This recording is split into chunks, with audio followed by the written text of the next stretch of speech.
Applied chemistry polytechnic first semester के most important questions का ये वीडियो आपका पार्ट फर्स्ट रहने वाला है। जल्द ही मैं आपको पार्ट सेकंड प्रोवाइड करूंगा, आप उसको जरूर देखेंगे। और पार्ट फर्स्ट में देखिए कुछ चीज़ें ऐसी होती है, चूँकि आपको भी मालूम है कि जो केमिस्ट्री है वो थोड़ा सा रट्टू सब्जेक्ट है, आपको रटना पड़ता है, ठीक है।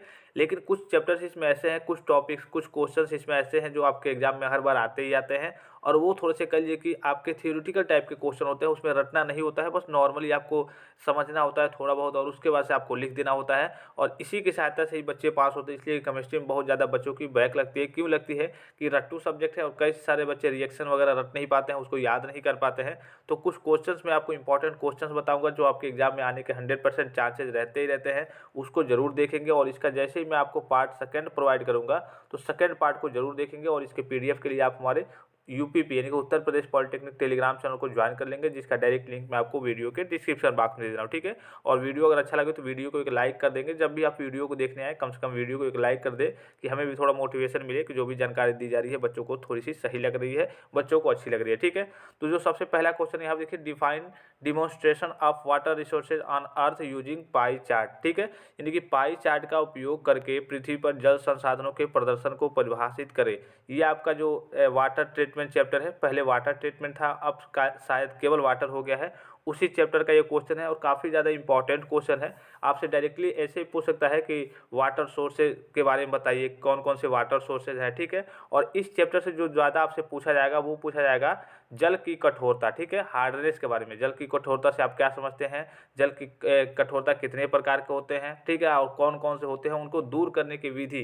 जैसे मान लीजिए कि कोई जल में आपके पास कठोर जल है, उसको दूर करने की विधि क्या है। ये क्वेश्चन 100% है कि वो तो आपसे पूछेगा ही पूछेगा। तो सबसे पहले देख लेते हैं एक नॉर्मल सा डिफिनेशन, चूंकि ये आपसे नहीं पूछेगा, जल का डिफिनेशन नहीं पूछेगा। तो जल एक रासायनिक पदार्थ है जिसका रासायनिक सूत्र H2O है।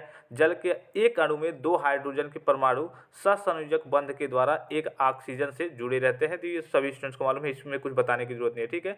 अब देखिए यहाँ पे कुछ समझना आपको, ये पाई चार्ट होता क्या है। पाई चार्ट अगर आपसे एग्जाम में पूछ दिया तो पाई चार्ट होता क्या है, ये थोड़ा सा समझ लेंगे।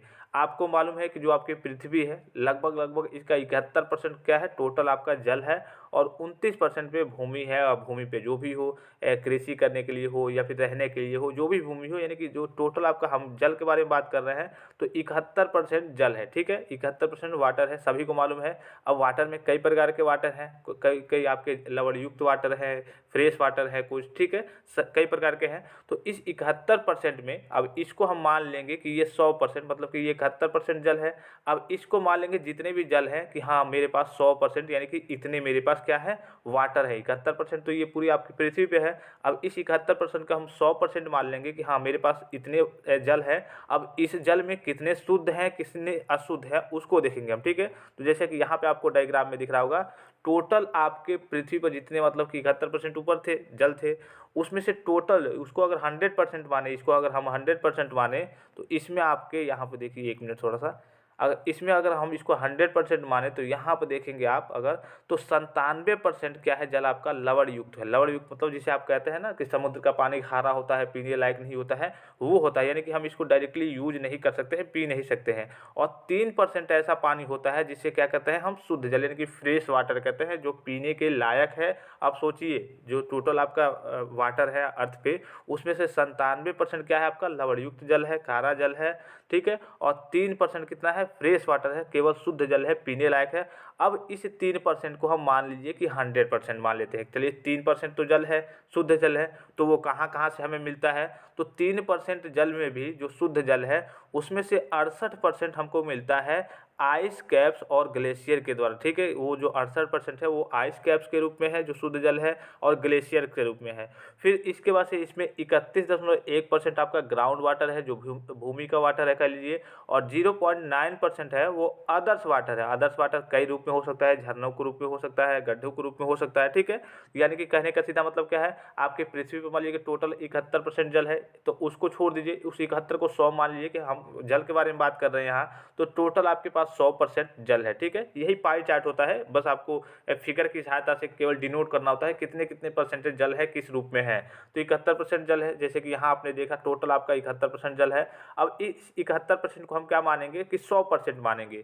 तो 100% में कितना परसेंट शुद्ध वाटर है और कितना परसेंट आपका कहिए कि लवणयुक्त जल है, लवणयुक्त वाटर है।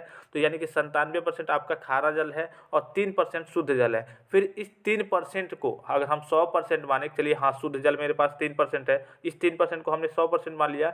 इस 100% में कितने परसेंट आपके ग्राउंड वाटर है, भूमि का जल है, ठीक है, भूमि के अंदर का जल है। फिर कितने परसेंट आपके पास आइस और ग्लेशियर्स के रूप में आपके पास शुद्ध जल है और कितने परसेंट अदर्स के रूप में आपके पास जल है।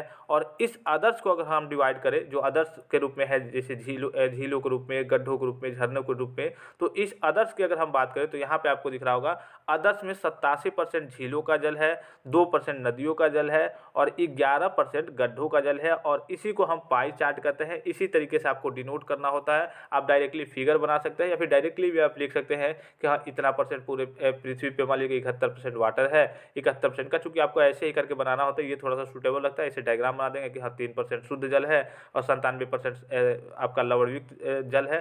फिर इस 3% की बात करें तो 3% में इतना परसेंट ये है, इतना परसेंट ये है, इतना परसेंट ये है। इसी तरीके से आपको डिनोट करना होता है। यही आपका पाई चार्ट होता है। आशा करता हूँ कि ये चीज़ आप समझ रहे होंगे। ठीक है, तो ये आपसे आपके एग्जाम में बहुत ज़्यादा ये इंपॉर्टेंट नहीं है, लेकिन थोड़ा सा मैंने आपको बताने के लिए कहा कि हाँ कभी कभी 2 नंबर में दे देता है, कि सोचा कि मैंने आपको बता दूँ। चूँकि ये बेसिक सी चीज़ें हैं, अगर ये चीज़ आपको मालूम है तो आगे की चीज़ आपको 100% है कि आसानी से मालूम चल जाएगी। ठीक है, फिर आपका नेक्स्ट क्वेश्चन इसी क्या बनता है, जल का सोर्स यानी कि जल का स्रोत क्या है। तो आपको मालूम है कि वर्षा का जलवायु हो गया। ठीक है, वर्षा के द्वारा जल आता है, जल की प्राप्ति होती है समुद्र के द्वारा, नदियों के द्वारा, झरनों व कुओं के द्वारा। यहाँ पे समुद्र, नदियाँ या फिर कहिए कि महासागर के द्वारा, सागरों के द्वारा, ये सारे आपके जल के स्रोत हैं, यानी कि कहिए कि आपके वाटर के सोर्स है। ठीक है, जल के प्रकार, अब यहाँ से आपका मेन इंपॉर्टेंट होता है जो आपके एग्जाम में पूछेगा, जल के प्रकार या फिर जल की कठोरता के प्रकार। तो जल कितने प्रकार के होते हैं, जल केवल 2 प्रकार के होते हैं, हार्ड वाटर और सॉफ्ट वाटर। बड़ा ही सिंपल सा है। अब कठोर जल क्या होता है, वह जल जो कहिए कि साबुन के साथ आसानी से झाग न दे, देरी के साथ झाग दे, उसे हार्ड वाटर कहते हैं। क्या कहते हैं, हार्ड वाटर किसे कहते हैं। अब जाहिर सी बात है, हार्ड वाटर यानी कि कठोर जल है, तो जो साबुन होगा उसके साथ ये जल्दी से झाग नहीं बनाएगा। ठीक है, साबुन भी ज़्यादा खर्चा होगा और कहिए कि जो कठोर जल है उससे ये झाग भी नहीं बना पाएगा। इसे ही हम क्या कहते हैं, हार्ड वाटर कहते हैं। फिर अगर सॉफ्ट वाटर की बात करें तो ये साबुन के साथ आसानी से और तेज़ी से झाग बना लेता है, इसे ही सॉफ्ट वाटर कहते हैं।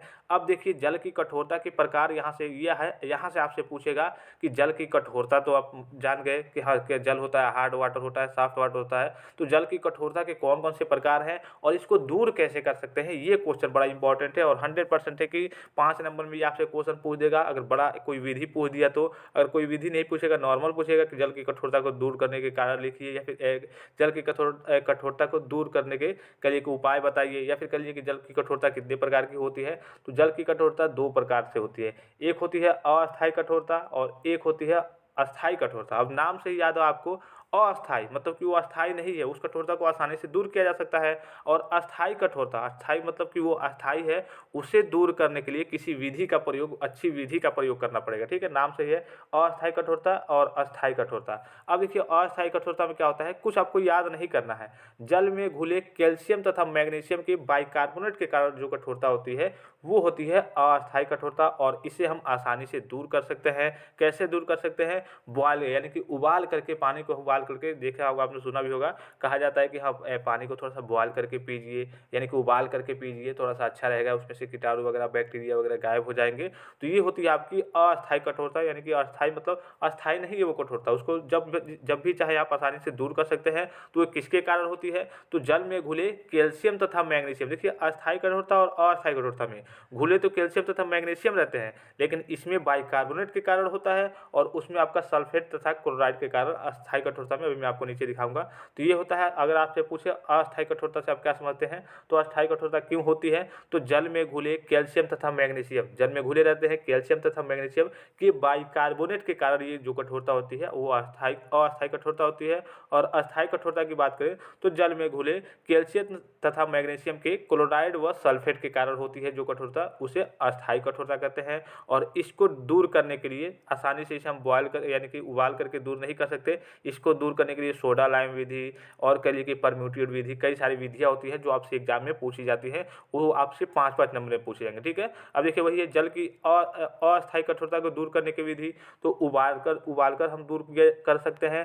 क्लोरामीन विधि द्वारा एक होता है, इसके द्वारा हम दूर कर सकते हैं। फिर से जल की अस्थायी कठोरता को दूर करने की विधि, ये 3 विधि है और आपसे एक एग्जाम में हो सकता है कि पूछ दे। अगर ये नहीं पूछेगा, ये पूछ सकता है कि हाँ, जल की कठोरता से आप क्या समझते हैं, जल की कठोरता कितने प्रकार की होती है, ठीक है, उसको समझाइए। या फिर जल की कठोरता को दूर करने की, जल की अस्थायी कठोरता को दूर करने की किसी एक विधि को दे देगा कि सोडा लाइम विधि को समझाइए, आयन विनियम रेजिन विधि को समझाइए, या फिर जियोलाइट या परम्यूटेड विधि को समझाइए, या फिर इसका उल्लेख कीजिए, या फिर इसको परिभाषित कीजिए। यानी कि ये 5 नंबर में आपसे देगा। और ये जो टॉपिक है आपका परम्यूटेड विधि, ठीक है, इसका आपका डायरेक्टली कभी कभी 1 नंबर में इसका कह लिए कि रिएक्शन भी पूछ लेता है कि क्या क्या रिएक्शन इसमें होते हैं। ठीक है, ये जियोलाइट के नाम से भी पूछ सकता है आपसे, परम्यूटेड विधि के नाम से, दोनों नाम आपका एक ही है, तो इस बात का आपको विशेष ध्यान रखना है। इसमें इस टॉपिक को आपको जरूर याद रखना है, चाहे ये आपसे 1 नंबर में पूछे, चाहे 2 नंबर में, चाहे 5 नंबर में पूछे। ये आपका बड़ा ही आसान सा है, इसमें कुछ आपको करना नहीं होता है, बस एक तरीके से कह लीजिए कि आपके कई सारे उसमें कण वगैरह होते हैं, बालू के, रेत के, और इस तरीके से कुछ बना होता है।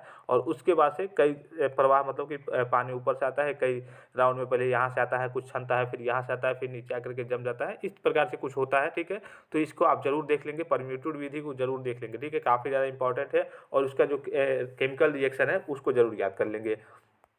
फिर नेक्स्ट क्वेश्चन है, मैं केवल आपको क्वेश्चन वगैरह बता दे रहा हूँ, और इसका जो पार्ट सेकंड आएगा उसको आप जरूर देखेंगे, वो भी काफ़ी इंपॉर्टेंट है। What do you understand by hardness of water, how does this make under unfit for boiler use. यानी कि देखिए जल की कठोरता से आप क्या समझते हैं, यह जल को बॉयलर उपयोग हेतु कैसे अनुपयुक्त कर देता है। देखिए जल की जो कठोरता, जब जल आपका कठोर रहेगा, ठीक है, हार्ड वाटर है, तो जाहिर सी बात है कि जब बॉयलर में आप पानी वगैरह को गर्म करेंगे, या फिर नॉर्मल से एक बॉयलर मतलब एक बर्तन ले लीजिए आप नॉर्मल भाषा में, अब इसमें गर्म करेंगे तो हार्ड वाटर है, तो जाहिर सी बात है कि वो बॉयलर को करिए कि नुकसान पहुंचाएगा। कैसे नुकसान पहुंचाएगा और क्या क्या इससे नुकसान होंगे, तो जाहिर सी बात है कि इस पर जब मान लीजिए कि आप हार्ड वाटर है, तो धीरे धीरे मान लीजिए कि आप गर्म करेंगे तो नीचे आपकी पपड़ी बनती जाएगी। ठीक है, पपड़ी बनती जाएगी, आपका जो बर्तन है धीरे धीरे वो भी घिसता जाएगा, उसको भी खराब होने के चांसेस रहेंगे। फिर जो आप नीचे से ईंधन दे रहे हैं, ठीक है, गैस वगैरह, या फिर जिससे भी आप कहिए कि इसको उबाल रहे हैं, तो इसमें भी ज़्यादा इसकी भी ऊर्जा, मतलब गैस ईंधन की भी खपत ज़्यादा होगी, जाहिर सी बात है। इसलिए कि हार्ड वाटर है, वही सॉफ्ट वाटर रहता, थोड़ा सा आसानी से हो जाता।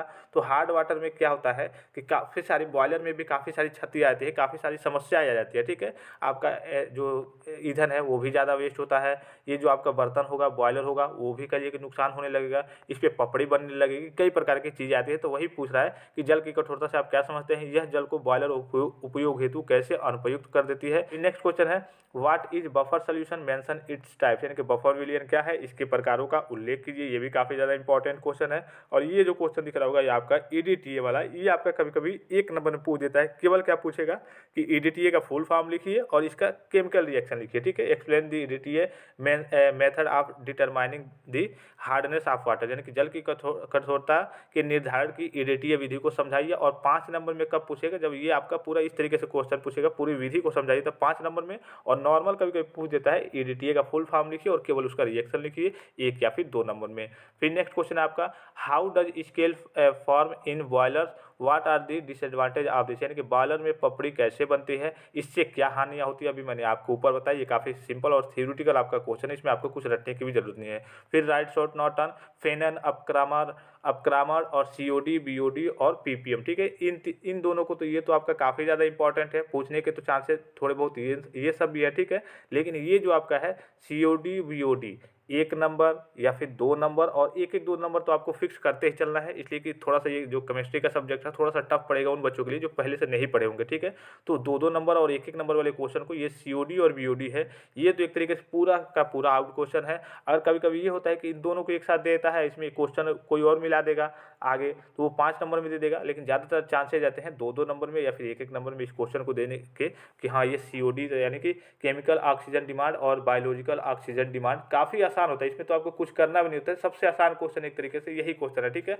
और ये आउट क्वेश्चन है कि हाँ आपके एग्जाम में आएंगे ही आएंगे, तो इसको आप जरूर देखेंगे। ठीक है, बड़ा ही सिंपल सा इसका डिफिनेशन है। फिर नेक्स्ट क्वेश्चन है आपका, describe the method of preventing corrosion यानी कि संक्षारण को रोकने की विधियों का वर्णन कीजिए। काफ़ी सिंपल और काफ़ी आसान सा है। धातु लेपन विधि में जाएंगे तो धातु फुहारन विधि हो गया, विद्युत लेपन विधि हो गया, पिघली धातु में डुबोकर लेप चढ़ाने की विधि हो गया। तो इसको आप देखिए, वीडियो थोड़ा सा लंबा होता जा रहा है और वीडियो जब लंबा होता है थोड़ा सा बच्चों को भी अच्छा नहीं लगता है, देखने में भी उनको समस्या होती है। तो इसका नेक्स्ट पार्ट मैं आपको जल्द ही प्रोवाइड कर दे रहा हूँ।